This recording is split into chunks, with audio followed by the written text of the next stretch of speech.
I'm speaking, I am the voice of the millions of people. What's going on?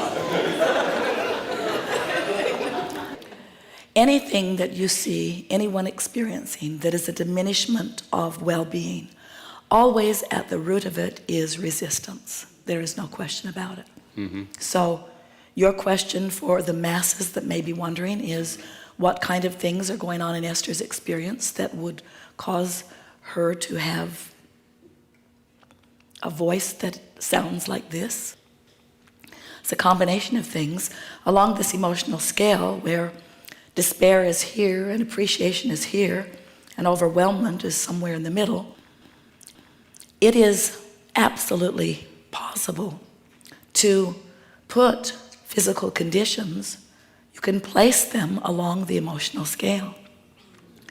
In other words, if someone is experiencing enormous amounts of stress, ranging somewhere from powerlessness to rage, their physical condition in time would be something that you would call more severe in nature. In other words, that's where strokes and heart attacks come from, where life causes you to ask for a lot, the energy moves fast, and your attention to whatever you're giving your attention to does not allow it.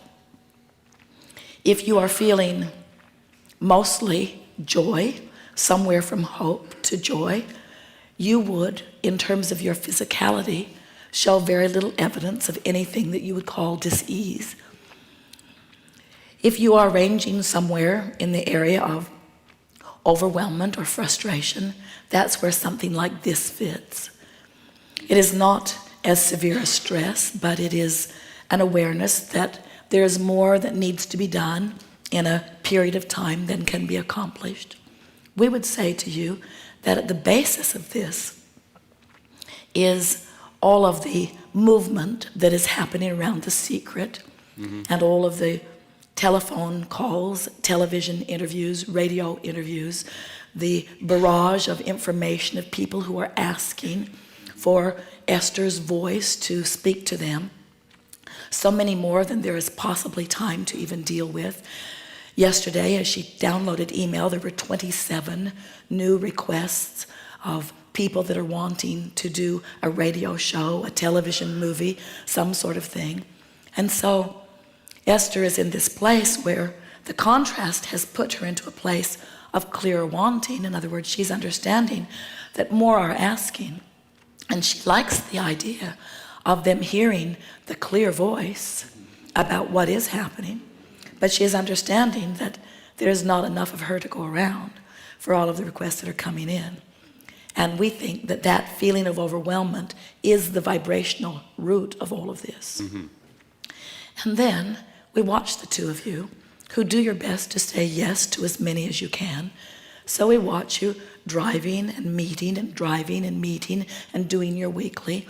And almost the last thing that you tend to is your own personal experience.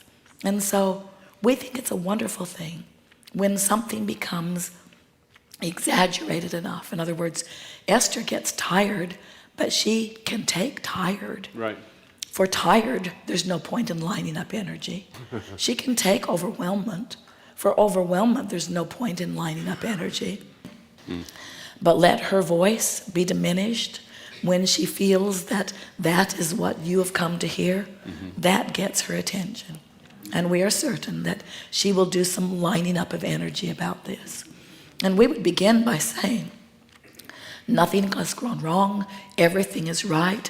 Everyone is not ready for this leading edge seminar. And those who are ready for this leading edge seminar, you have plenty of time to get to plenty of places for this leading edge seminar. We said to Esther in the beginning of her beginning to receive us, as she said, Abraham, do you expect me to tell this to the world? Right. And we said to her, no, we're only telling you. And the desire to assist those in understanding is something that has evolved among all of you. We think as Esther settles back into this and realizes that the world is not ready for this seminar, she will relax a little bit and stop worrying about how she's going to get herself to the world. Law of attraction will bring those like you who are ready. And as those like you who are ready continue the expansion of the message, you see, that is what the two of you have always said. And that's what we have always been about too. We are not concerned about the masses learning this leading edge information. There has been much that has been said even today that has not been said before. Right. And we are not concerned about the world hearing it. The world is not ready for it.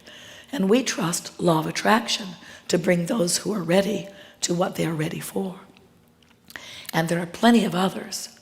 You see, for many people, things like The Secret or so many other seminars are being taught are downstream.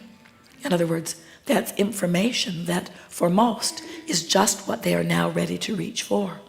While for Esther, those seminars feel upstream to her because what she wants is the leading edge material. She does not want to teach the babies who are just beginning to hear about law of attraction. She wants the leading edge people who are ready to ask the question that has never been asked, you see. And so it is that sort of upheaval, temporary upheaval, blessed contrast. Isn't it nice to have something happen that evokes within you a keen awareness of what you don't want, which blasts out before you a keen awareness of what you do want. And then, as you come into alignment with that, you are better for having had the experience. So what leading edge question would you like to ask? Thank you.